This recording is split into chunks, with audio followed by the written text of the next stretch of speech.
All right, welcome.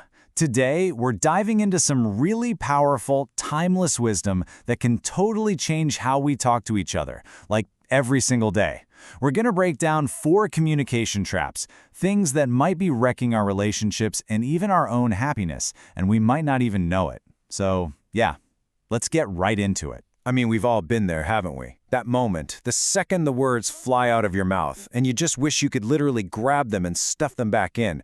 It's such a universal feeling, and, it really points to a massive truth. Our words have just incredible power. So, this ancient wisdom, it actually identifies what it calls the 4 unwholesome speeches. But look, you don't need to be part of any specific belief system to get the value here. Just think of it like a really practical guide, a kind of universal framework for becoming a better and maybe even a happier communicator. Okay, so our first trap, it's called deceptive speech. And listen, this goes way, way beyond just telling some big, crazy lie. It actually cuts right to the core of how we build connections with other people. Now, in this way of thinking, anytime we knowingly say something that's not true, we're falling into this trap. It doesn't matter if it's what we call a white lie, a little fib to save someone's feelings.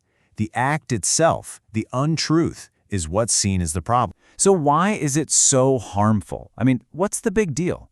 Well, it's because every single untruth, no matter how tiny, it's like it chips away at the most valuable thing in any relationship, and that's trust. It doesn't just damage our own character, it literally stops that open, honest communication that's needed for a real connection to grow. Yeah, it really just boils down to this. If you want strong, happy, healthy relationships, they have to be built on trust. And that foundation? It's laid one honest sentence at a time. All right, let's move on to trap number 2, divisive speech. Now, this is where words get nasty. They're not just untrue. They're literally used as a weapon to drive people apart. To put it simply, divisive speech is all about creating drama. It's when you use your words with the specific goal of wrecking the peace between other people. And we see this stuff all the time, right? Gossiping about people, talking behind someone's back, or even worse, actively trying to break up a friendship. It's exactly the kind of talk that just creates chaos, and in the end, who does it help? Absolutely no one. But why? Why do people even do this? Well, think about it. It's pretty much never coming from a place of confidence or real happiness. This wisdom points out that divisive speech almost always grows out of our own inner mess. Feelings like jealousy or just plain old anger. Okay, trap number 3. This is one that I think we've all felt the sting of at some point. Harsh speech.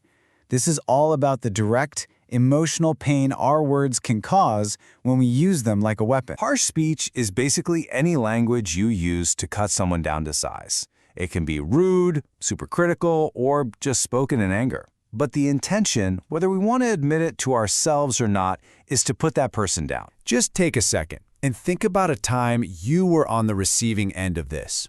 The name-calling, the insults, that kind of criticism that's just meant to tear you down.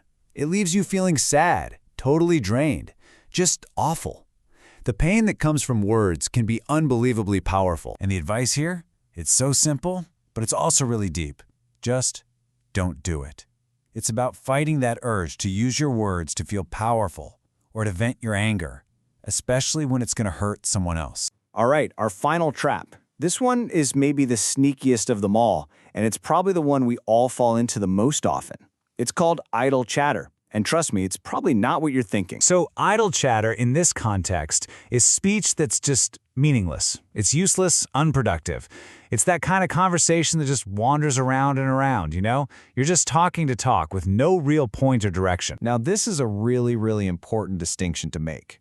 This idea isn't saying stop having fun talks or no more small chat. Not at all. That stuff is so important, right? It builds connections. It has a purpose. The trap is the other side of that coin.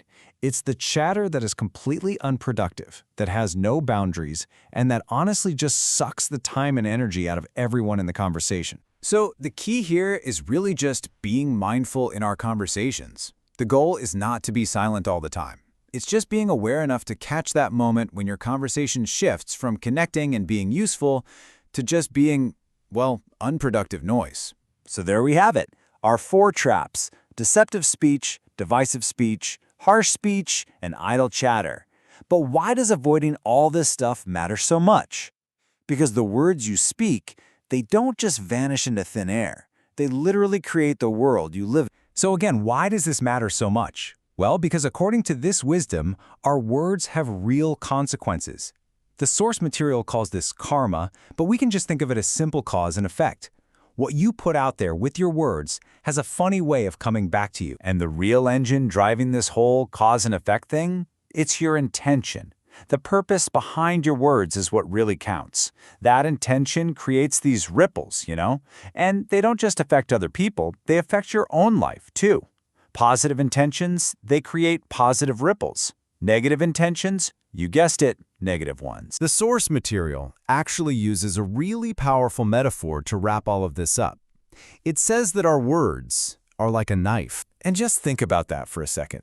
A knife can be an amazing tool, right? You can use it to carve something beautiful or to prepare a meal that feeds people. But that same knife can also be a weapon used to hurt and destroy. Our words have that exact same dual power. We get to choose. We can use them to build people up, to heal, and to connect.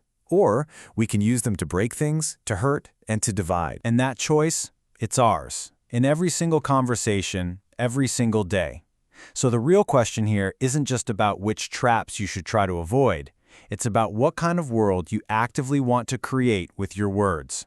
So tomorrow, when you speak, are your words going to be a tool, or are they going to be a weapon?